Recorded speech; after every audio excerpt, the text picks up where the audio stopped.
You're listening to the Bearded Theologians podcast, hosted by Zach Bechtold and Matt Franks. If you'd like to learn more about the Bearded Theologians, you can go online at beardedtheologians.com, where we have past podcasts, blogs, and a couple items for sale.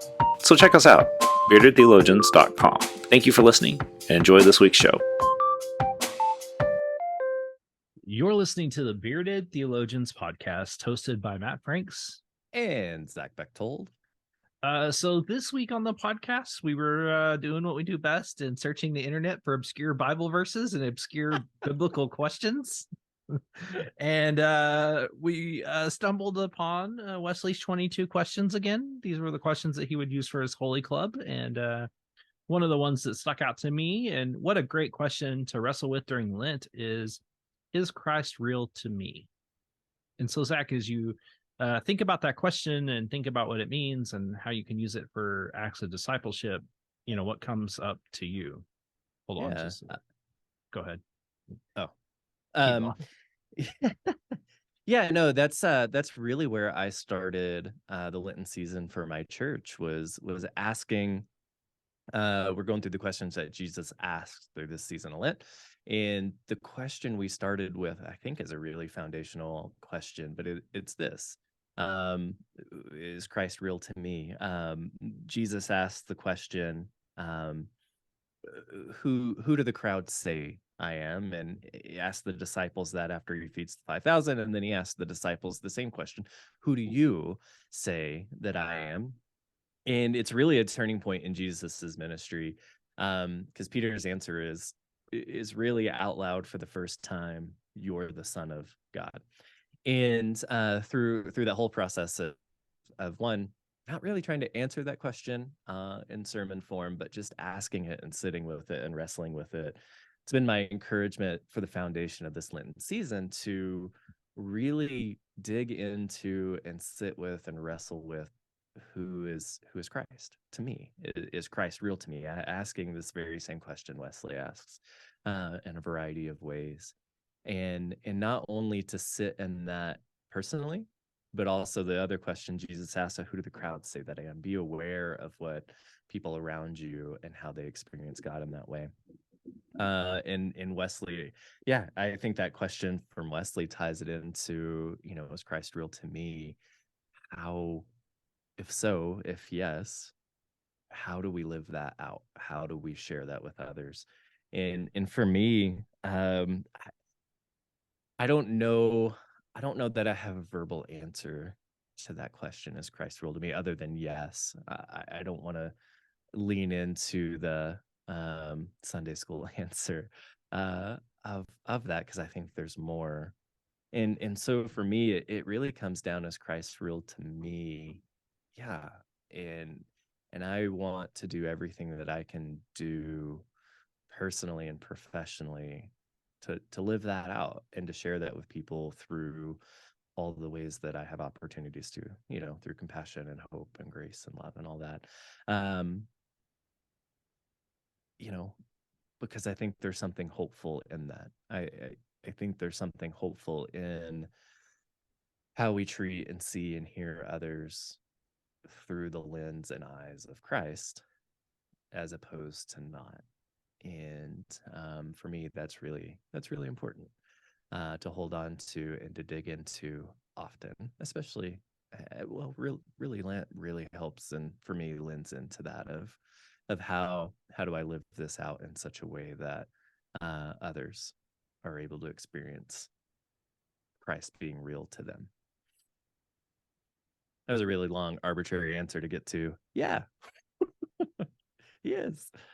Well, I mean, you did a good job of being the preacher on that, and taking something that you could have just said yes, and taking it a few minutes. And when I think about that question, I think the thing for me is yes, and the and part is and here's how, and I think in some circles of Christianity, the focus is too much on the inner self, like focusing on,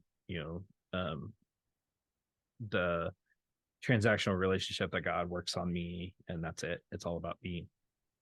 And I think we forget that it's actually a healthy relationship with God is that God works on you and through you. And it's being aware of that through you moments that can that's where transformation occurs. And I think far too often we and I know you've heard this just as much as I have, that I didn't get anything out of it. Well, it didn't feed me. Yeah, like I don't think that I think you're missing the point. It's not about you. And yes, we all have struggles, we all face struggles, but who do you turn to in the struggles? Like, where are you turning? Like, what are you doing? Like, and I think of it like a hitter. We're in spring training, and so what a great time to incorporate this. Is that when a hitter is struggling, one of the things that a good hitter does is goes back and sees what mechanics, what are they not looking at, where are they holding their hands when they're swinging, like everything. They look at everything. And I think we can learn from that as followers of Jesus, and that, like, when we're struggling, like, are we looking at everything and not just in us, but what's going on the outside around us that influences the inside as well. And I think when we can make those adjustments, we'll do better. Things will go a little bit smoother in some ways.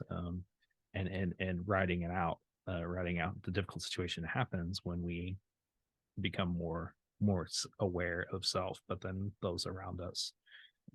And so in order for us to make Christ real, we have to realize that we embody that as well, and that, like, every action or inaction we do is a representation of Christ. And that's something I have found myself saying, it seems like almost every week in some way, shape, or form, because I want people to realize that it's not about what's coming in, it's about what's coming in and coming out.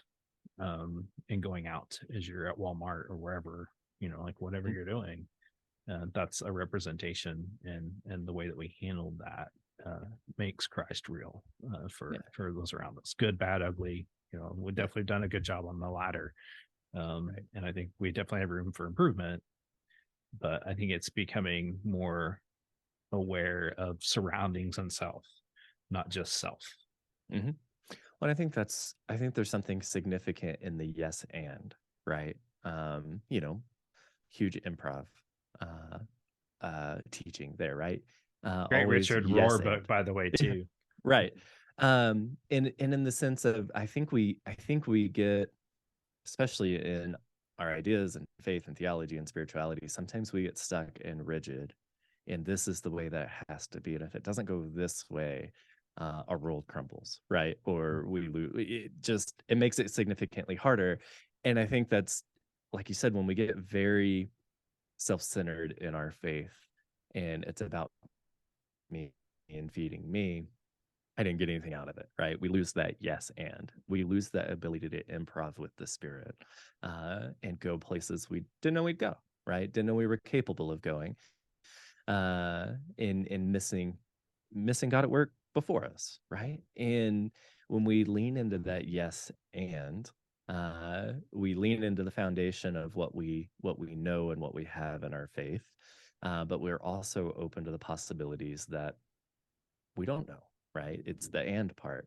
I think there's something really significant in that, in how we learn and grow in our faith and spirituality, and just self evolves and grows. And I think when we leave that and off is where we become unhealthy, right? Where we become unwilling to see change, or see something differently, or even just see how we've behaved. And it can go the other way too. I think you can focus on too much of the other and not enough on self. I mean, I think that's something we have to be aware of. So yes, and I think this will be a good thing for you in your groups, in your small groups, to wrestle with and to think about as you have these conversations. Feel free to have these conversations with others, but then also self-reflect on the yes and part for you. I think that's a good place for us to land today.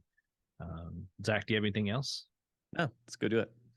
So as we wrap up the Bearded Theologians podcast this week, we encourage you to like us, share us, give us 5 stars and write a funny review. Funniest review will get a sticker. I look at that occasionally, and so definitely would love to give you a sticker if you write a funny review for us. But you have to give us 5 stars. Like, I mean, that's a trade-off. Like, it's transactional.